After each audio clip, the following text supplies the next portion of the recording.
Imogen was already reaching for the radio dial when Graham stepped out of the car to take the call. They had stopped at a rest area outside of Beaufort, halfway between Charleston and his parents' house on James Island. Graham had gone inside for water, and the call from his brother Holt must have come just as he reached the door. Because when Imogen looked through the windshield, she could see him standing on the sidewalk with his back to her, phone pressed to his ear. She didn't think anything of it at first. She looked down at her lap, at the white cane she had learned to fold and unfold in one smooth motion, at the leather satchel where she kept her phone and her small magnifying glass, and the 3x5 card she'd written that morning in the large print she still managed when the light was good enough. Then Graham's voice came through the car speakers. "Holt, I can talk for a minute, we're at a rest stop." The Bluetooth was still connected. Graham hadn't realized it. Imogen lifted her head slowly. "So you're really doing this? You're bringing her to meet Mom and Dad?" "That's the plan." "And they know? About her eyes?" "I told them. They're fine with it." A pause. Then Holt again, "Are you fine with it?" Imogen didn't move. "I love her. You know I do." "That's not what I asked." Graham's answer didn't come right away. She could hear him shift his weight, could almost picture the way he pressed his thumb against the corner of his mouth when he was working up to something he didn't want to say. "Some days it's hard, Holt. That's all. She loses more every few months. Last year she could read a menu if the light was right. Now she can't. And it's only going to keep going. I don't know how to." He stopped. Through the windshield, Imogen saw him turn and look at the car. He saw the call displayed on the dashboard screen. He ended it. He came back with 2 bottles of water. He held one out to her without a word. She took it. "You okay?" he asked. "I'm fine," she said. She unscrewed the cap. She drank. Then she reached over to the navigation screen and cleared his parents' address from the route. "Take me somewhere else," she said. "Take me to the water." Graham looked at her for a moment, his hand still on the wheel. He didn't ask why. He started the engine. He didn't know how much she had heard. But Imogen had already decided something. There in that rest stop parking lot with the February sky going gray, and a bottle of water in her hands, and the sound of his voice still sitting in the air around her. She had decided she was done building her life around someone else's unspoken limits. She had been 31 when she met Graham Whitfield, and her vision had already been failing for 2 years. The doctors called it a degenerative condition. It had a long Latin name that she had looked up once and then stopped looking up, because knowing the name didn't change what it felt like. What it felt like was this. The edges of things had started to blur first, then the distance, then the fine print, then the faces of people she didn't know well enough to have already memorized. Crowds became shapes. Street signs became suggestions. She had learned to move through Charleston's Upper Peninsula, mostly by memory and the tap of her white cane against the familiar seams of sidewalk she had walked 1,000 times before. She hadn't been looking for anyone. She had been standing outside the public library on Calhoun Street on a Tuesday morning, genuinely turned around, trying to figure out which direction she'd come from, when a man's voice appeared beside her. "Do you need help finding something?"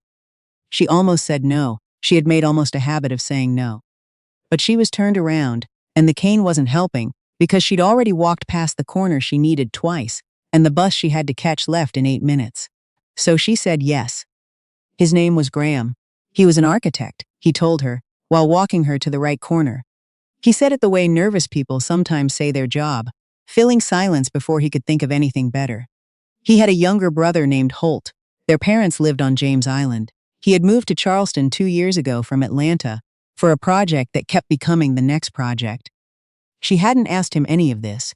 He told her anyway, talking in that careful, slightly too fast way of someone who didn't want the other person to run out of reasons to keep walking beside him.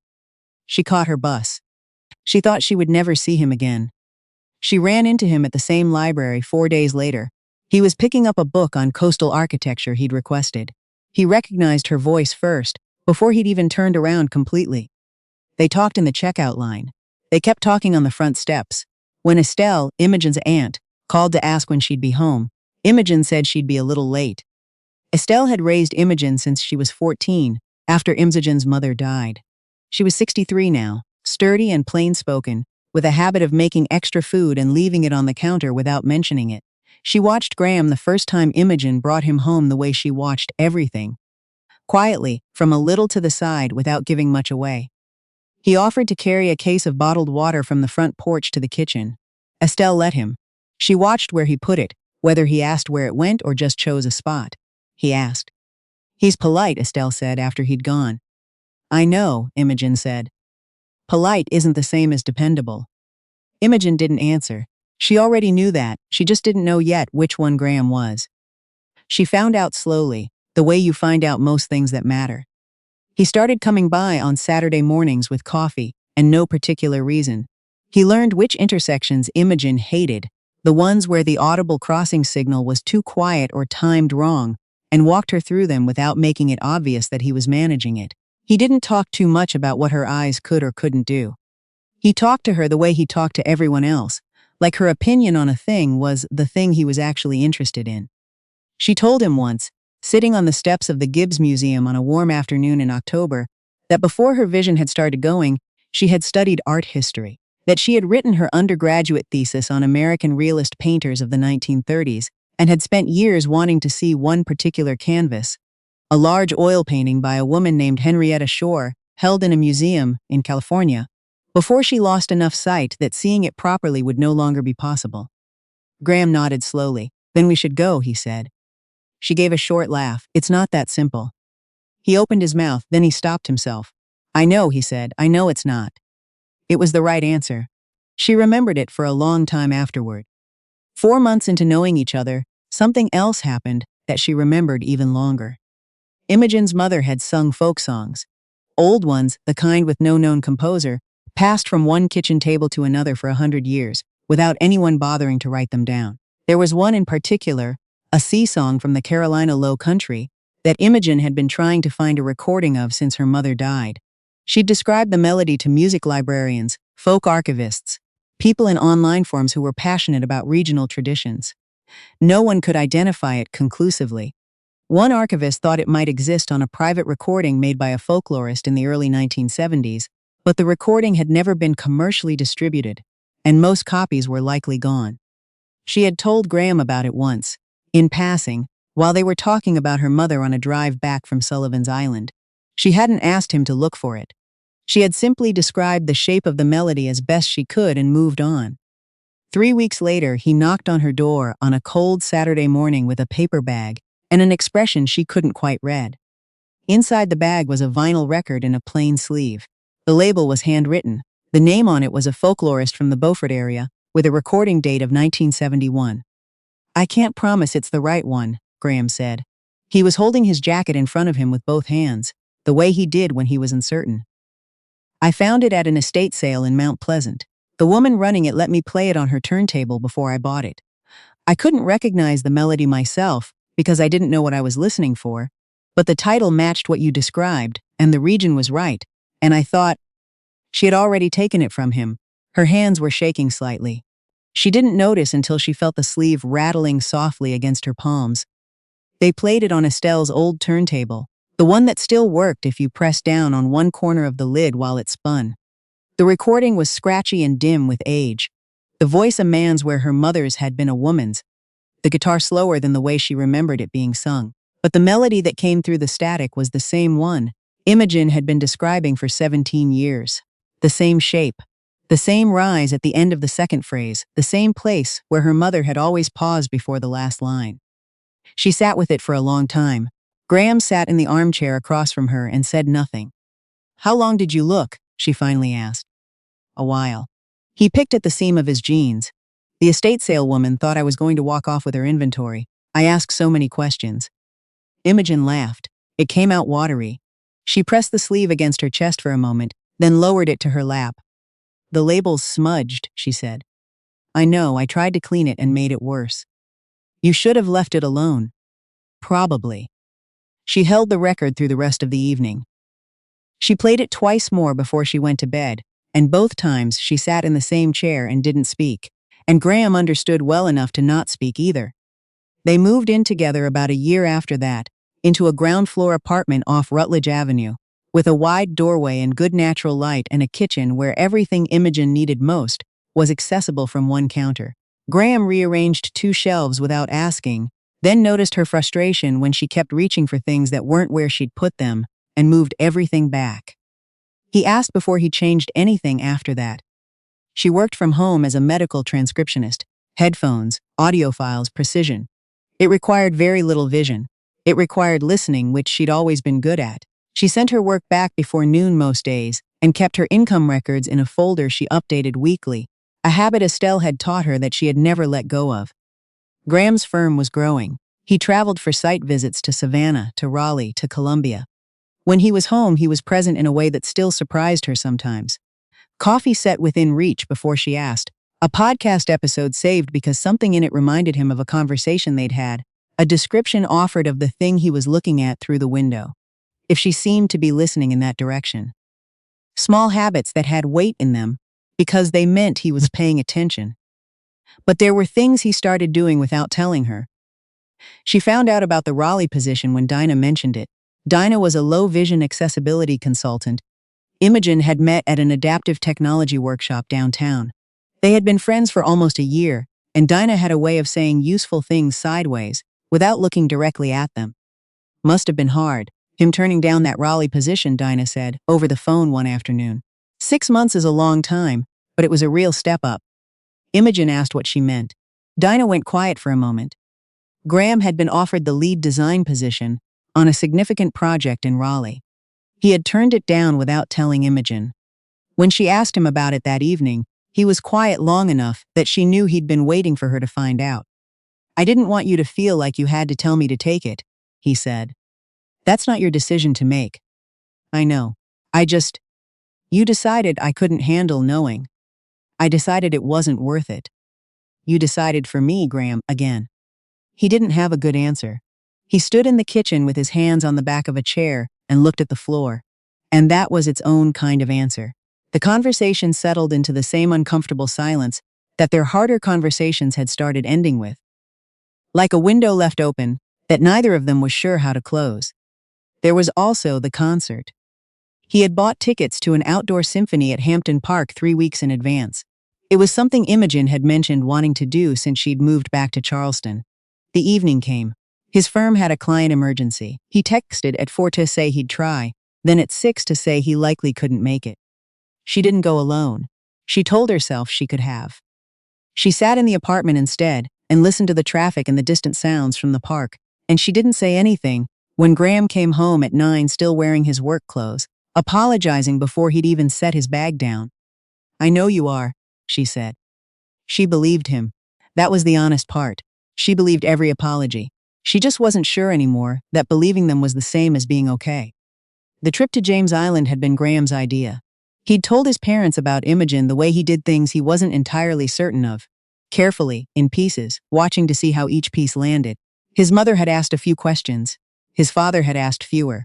They were fine with it, Graham said. More than fine. She packed a small bag the night before. One change of clothes, her medications, her phone with the magnification app, her earbuds. She almost packed the vinyl record with the folk song, then left it on the shelf. She wasn't sure why, exactly. Something in her already knew. She wore a coat the color of winter wheat and sat in the passenger seat with her satchel in her lap and watched the highway the way she always watched things now, tracking the shape and movement of what she could still perceive, filling in the rest from memory and sound. The trees along the road blurred together at the edges into a pale continuous line. The sky was the flat white of February. The rest stop was 40 minutes in. Graham went inside for water. His phone was still connected to the car. She heard everything. "Some days it's hard, Holt. That's all." His voice through the speakers sounded slightly different than it did in person. Smaller. "She loses more every few months. And it's only going to keep going. I don't know how to." He caught himself, saw the dashboard, ended the call. He came back with the water. She accepted it. She didn't look at him when she reached over and cleared his parents' address from the navigation screen.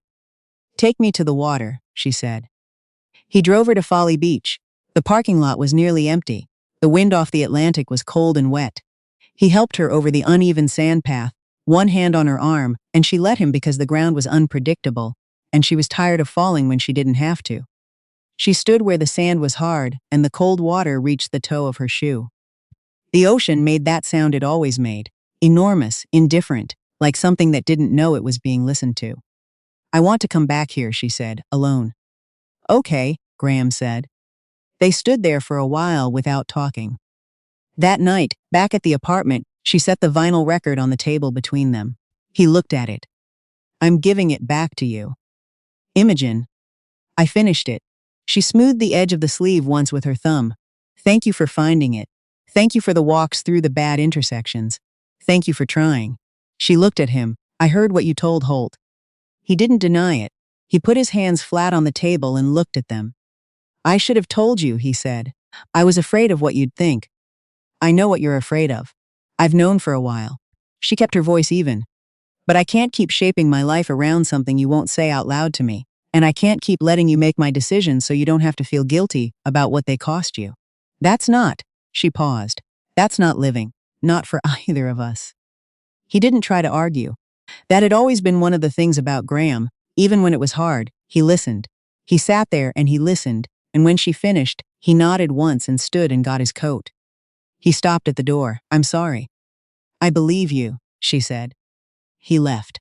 She sat in the apartment and listened to the door settle in its frame, and then to the sound of his car in the street below, and then to the quiet that came after, which was different from the quiet that had been there before. She didn't fall apart. That was the thing that surprised her most. She woke up the next morning and put on her headphones and transcribed 3 audio files before 9. She called Estelle, who came over and sat in the kitchen, and made coffee and didn't offer a single opinion, which was exactly what was needed. She made a list of what had to be sorted: her grocery delivery schedule, the low-vision navigation grant she had been putting off applying for, her income filing, the adaptive technology workshop Dinah had told her about twice that she'd said she was too busy for. She did one thing from the list every day. Some days she only managed half a thing. She gave herself that. The navigation grant required documentation of her condition and her work history. The first submission came back because one form had the wrong date on it. She fixed it and sent it again. The approval came 3 weeks later. She hired a college student named Greta to help with errands twice a week. Not because she couldn't manage on her own, but because she had been using I can manage alone as a reason not to ask for anything for years.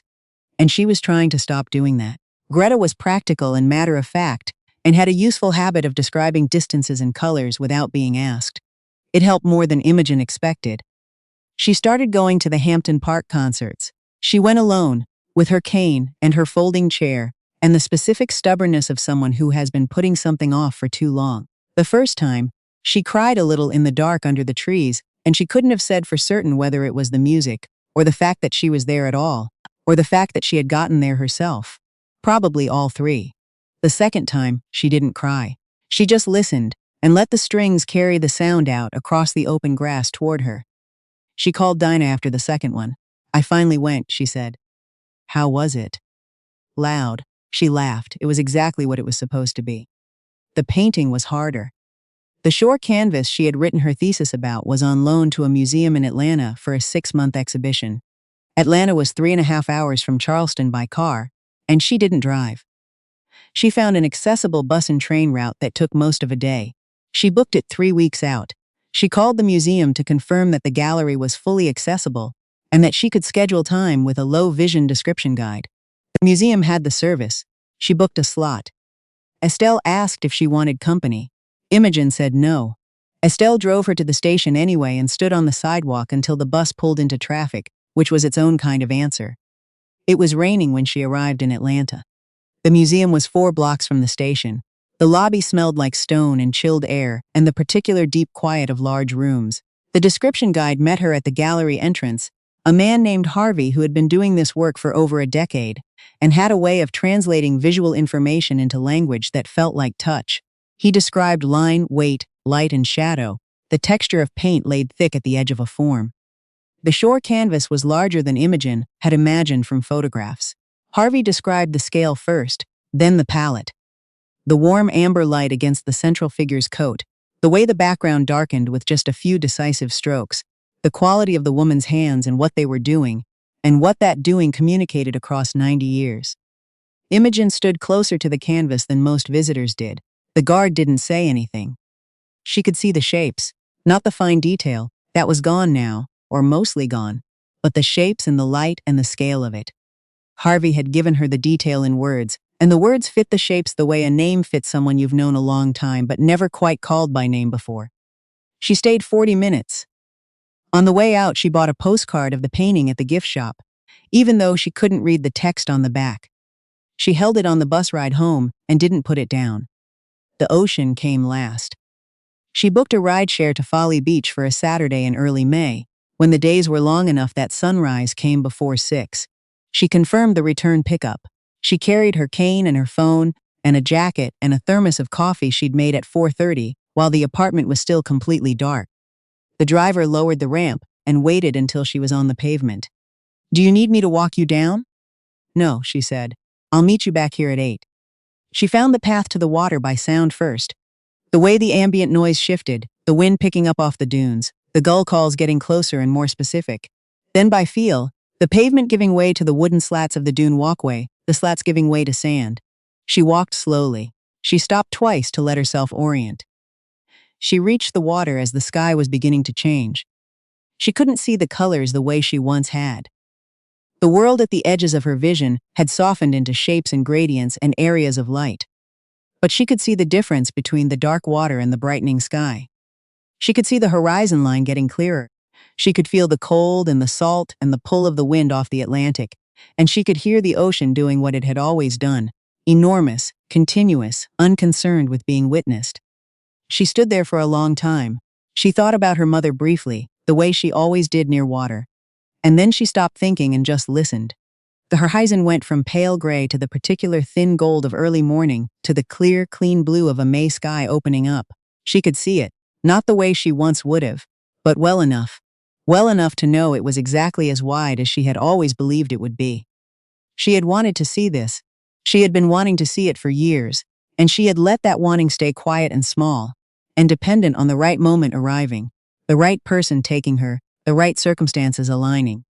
The circumstances had never aligned, so she had aligned them herself. She drank her coffee. She let the cold come off the water. When the thermos was empty, she capped it and folded her cane and walked back up the dune path to the parking lot to wait for her ride. She had wanted 3 things: the painting, the concert, the sunrise over the water. She had wanted them carefully and quietly, in the way you want something you're not sure you're allowed to have. Careful not to ask too loudly. Careful not to need too much from anyone. But needing too little from everyone had turned out to be its own kind of problem. She had arranged this trip herself. She had filed the paperwork herself. She had sat alone in the dark under the trees and let the music be what it was. She had stood close enough to a 90-year-old painting to feel the heat of the gallery lights against her face. And now she had stood at the edge of the Atlantic in May, with coffee and a folding cane and a return pickup scheduled for 8 o'clock. And she had watched the sun come up over water that was exactly as wide as she had always known it would be. That wasn't the ending she had expected for herself, but it was the one that had turned out to belong to her.